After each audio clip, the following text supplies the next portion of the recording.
দু-তিন দিন আগে নিশ্চয়ই আপনারা খেয়াল করেছেন যে জনপ্রিয় ইসলামী বক্তা মাওলানা মিজানুর রহমান আজহারি জামাতের প্রার্থী হচ্ছেন এমন একটা খবর সোশ্যাল মিডিয়াতে ছড়িয়ে পড়ে এবং যেটা দেখা যায় যে হাজার হাজার মানুষ এই খবর শেয়ার দেয়। পরবর্তীতে অবশ্য জামাত এবং মাওলানা আজহারি দুই পক্ষ থেকে এটা নিশ্চিত করা হয় যে এটা নিছকই গুজব।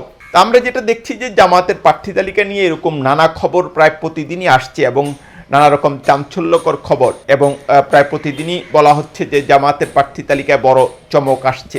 এমনিতে আমরা সবাই এটা জানি যে 300 আসনেই জামাতের একটা প্রাথমিক প্রার্থী তালিকা ঘোষণা করা হয়েছে। এটা যদিও দলটি কেন্দ্রীয়ভাবে আনুষ্ঠানিকভাবে ঘোষণা করেনি এবং জামাতের প্রার্থীরা গত এক বছর থেকেই একটা বিরামহীন নির্বাচনী প্রচারণা চালাচ্ছেন এবং বাংলাদেশের ইতিহাসে কোনো প্রার্থীদের এত দীর্ঘ সময় নির্বাচনী প্রচারণা চালানোটাও একটা নজিরবিহীন ঘটনা।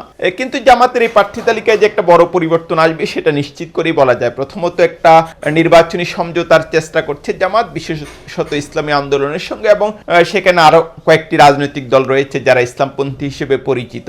সুতরাং নির্বাচনী সমঝোতা হলে স্বাভাবিকভাবেই জামাত এসব দলকে বেশ কিছু আসন ছেড়ে দেবে। জামাতের সেক্রেটারি জেনারেল মিয়া গোলাম ফরওয়ার এরই মধ্যে ইঙ্গিত দিয়েছেন যে জামাত 100টি আসন ছেড়ে দিতে পারে। অন্যদিকে জামাতের প্রার্থী তালিকায় পরিবর্তন যেটা বলছিলাম, নানা রকম কথা হচ্ছে। যেমন যেটা বলা হচ্ছে যে ইতিহাসে প্রথমবারের মতো সংখ্যালঘু সম্প্রদায়, বিশেষ করে হিন্দু সম্প্রদায় থেকে জামাতে প্রার্থী হতে পারে।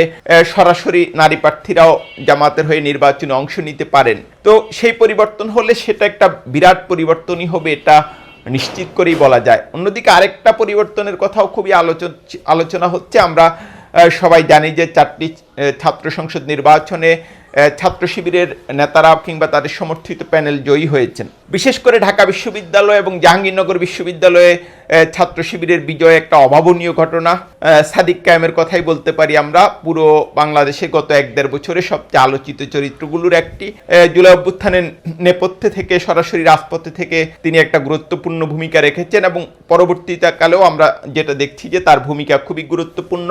ঢাকা বিশ্ববিদ্যালয়ের ছাত্ররাও তাকে সেভাবেই মূল্যায়ন করেছে। তো সাদিক কায়েম আগামী নির্বাচনে, সংসদ নির্বাচনে প্রার্থী হবেন কিনা সেটা একটা বড় প্রশ্ন এবং এটা নিয়ে খুবই আলোচনা চলছে। গতকালই যেটা আমি দেখলাম, প্রথমবারের মতো সম্ভবত জামাতের পক্ষে এক ধরনের নির্বাচনী প্রচারণায় তিনি যুক্ত হয়েছেন এবং একটি নির্বাচনী সমাবেশে বক্তব্য রেখেছেন। সেখানে তিনি তরুণ প্রজন্মকে দাঁড়িপাল্লায় ভোট দেওয়ার আহ্বান জানিয়েছেন। তো সাদিক কায়েমের প্রার্থী হওয়ার সম্ভাবনা আসলে এখনই উড়িয়ে দেওয়া যায় না। SM ফরহাদ, অন্যদিকে জাহাঙ্গীরনগর বিশ্ববিদ্যালয়ের যারা ছাত্র শিবির থেকে জিতেছেন, চট্টগ্রাম বিশ্ববিদ্যালয়ে যারা জয় পেয়েছেন, রাজশাহী বিশ্ববিদ্যালয়ে যারা জয় পেয়েছেন, তাদের কেউ কেউ সংসদ নির্বাচনে প্রার্থী হন কিনা সেটা নিয়ে কিন্তু নানামুখী আলোচনা চলছে। আমরা এরই মধ্যে বিএনপির যেটা দেখেছি যে কয়েকজন বেশ তরুণ প্রার্থীকে তারা নির্বাচনে মনোনয়ন দিয়েছেন। এনসিপির পুরো প্যানেলটাই তো আসলে নতুন এবং তরুণ।